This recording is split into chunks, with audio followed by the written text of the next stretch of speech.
Picture this. You're standing barefoot on polished concrete, still cool from the ocean breeze that's been dancing through your home all morning. Outside your floor-to-ceiling steel-framed windows, palm fronds sway against an impossibly blue sky. Inside, reclaimed timber beams stretch overhead like the ribs of an ancient ship, and you realize, this isn't just a house. This is what happens when industrial grit falls in love with paradise. Welcome to the world of tropical coastal barndominiums, where the raw, unapologetic soul of a steel barn glides with the languid luxury of island living, and somehow, impossibly, creates magic. Now, I know what you're thinking. Barndominium. That's a farmhouse thing, right? All rolling prairies and dusty pickup trucks. And you'd be right. Except you'd also be completely wrong.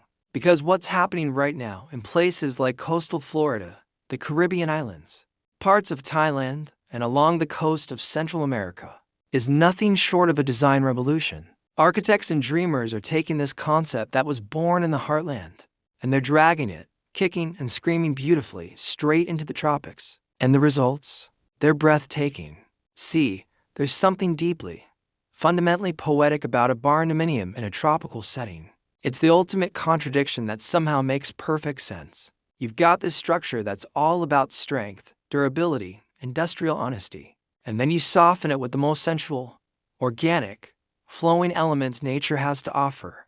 It's tough and tender. It's rough and refined. It's a love letter written in steel and bamboo, concrete and coral stone. Let me paint you the full picture, because once you see it, you can't unsee it.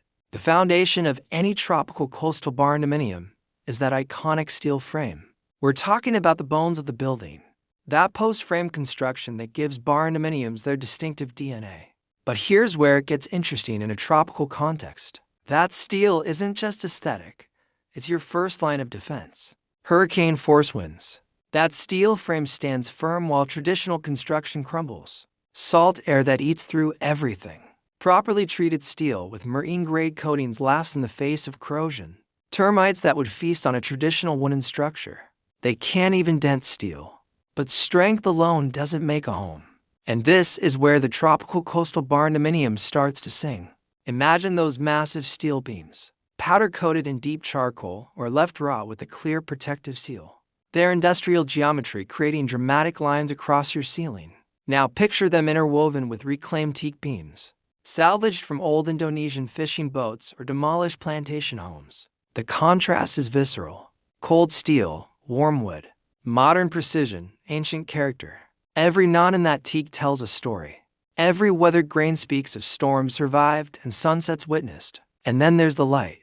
Oh, the light. In a tropical coastal barndominium, light isn't just something that happens. It's orchestrated like a symphony. Those soaring ceilings, often reaching 20, 25, even 30 feet high. They're not just for show. They're thermal chimneys, letting hot air rise and escape while drawing cooler breezes up from the ground level. But more than that, they're canvases for the sun. You install these massive sliding glass walls, entire sections of your home that can completely open to the outside. We're talking 12-foot, 16-foot panels of glass and steel frames that slide effortlessly on industrial track systems. When they're closed, you're protected from the elements but still visually connected to paradise. When they're open, the line between inside and outside doesn't just blur, it vanishes completely. Morning light streams through these openings like liquid gold, casting geometric shadows from your steel beams across concrete floors that you've polished to a subtle sheen. By midday, you've got these deep overhangs, extensions of your metal roof that project 8, 10, 12 feet beyond your walls, creating these incredible outdoor rooms that are technically outside but feel protected, sheltered, intimate. And here's something most people don't realize about tropical coastal barndominiums. Until they experience one, the sound design is extraordinary. Rain on a metal roof. In the tropics, where afternoon storms roll in with biblical intensity. It's not noise, it's percussion. It's nature's soundtrack, amplified and enhanced by your structure. Those steel panels above you transform every raindrop into music, a thundering rhythm that's somehow both wild and comforting. But let's talk about the materials that make this aesthetic truly come alive. Because this is where tropical coastal barndominiums separate themselves from every other design trend you've ever seen. You start with that concrete floor, but you're not leaving it gray and boring. You're polishing it, maybe adding aggregate, tropical stones tumbled smooth by waves, embedded right into the surface. Or you're staining it in deep ocean blues and sandy tans, creating this organic, watercolor effect underfoot. Concrete in the tropics isn't just practical because it stays cool and can't rot. It's beautiful. It's the perfect neutral backdrop that lets everything else pop. Then you bring in the wood, but strategically, purposefully. Maybe it's a wall of horizontal slats, teak or IPA, creating this breathing screen that provides privacy while still allowing air to flow through. Maybe it's a massive sliding barn door, 12 feet tall and crafted from reclaimed hardwood. Its industrial track visible and celebrated rather than hidden. Maybe it's built-in shelving made from raw edge planks, their natural curves preserved. Each one unique. And the metals? They're everywhere, but they're chosen with intention. Copper accents that will patina into that gorgeous green over time. Brushed brass hardware that catches the light. Black steel light fixtures, industrial and sculptural, hanging on aircraft cable from those soaring ceilings. Corrugated metal panels, the same material as your roof, used as accent walls inside. They're wave-like ridges adding texture and rhythm. Now, here's where it gets really good. The outdoor spaces. A tropical coastal barndominium doesn't just sit on its land. It embraces it, wraps around it, becomes inseparable from it. You extend that metal roof outward, creating these massive covered lanai or verandas. We're talking spaces that are 20, 30, 40 feet deep. You install ceiling fans with wooden blades that span 6 feet across, moving air in slow, hypnotic circles. You hang daybeds suspended from chains, swaying gently in the breeze. You create an outdoor kitchen with concrete countertops and a steel pergola overhead, maybe with retractable canvas panels for when the sun gets too intense. And the landscaping? It's not manicured. It's curated wildness. You plant clusters of bamboo that reach toward your steel beams, like they're trying to reclaim the metal for nature. You let bougainvillea climb up corrugated panels.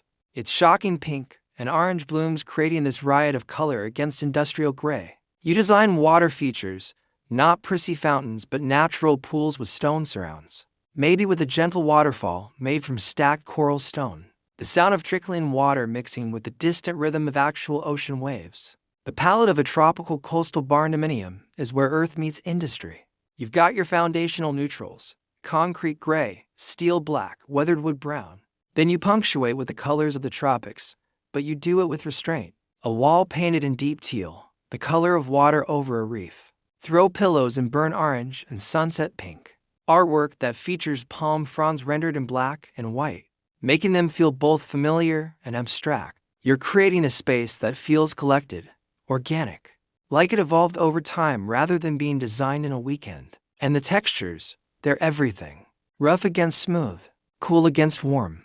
Natural fiber rugs, woven from jute or sizzle, thrown over polished concrete. Linen curtains, barely their shears in white or natural, hung from industrial pipe rods and billowing in the breeze. Leather furniture with visible grain and natural imperfections, aging beautifully rather than looking worn. Ceramic vessels and matte finishes, their hand-formed imperfections celebrated.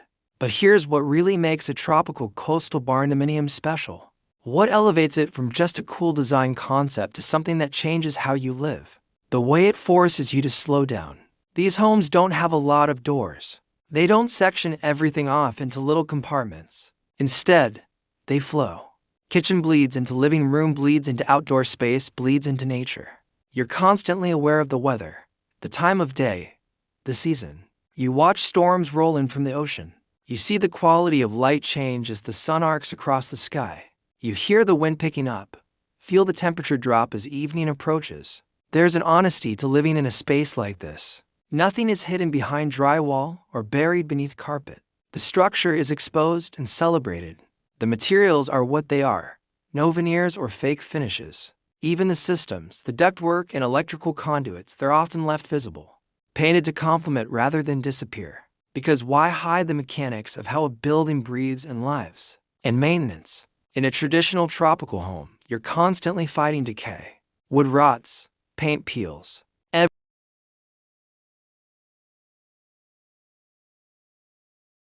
Everything humid and salty wants to eat your house alive.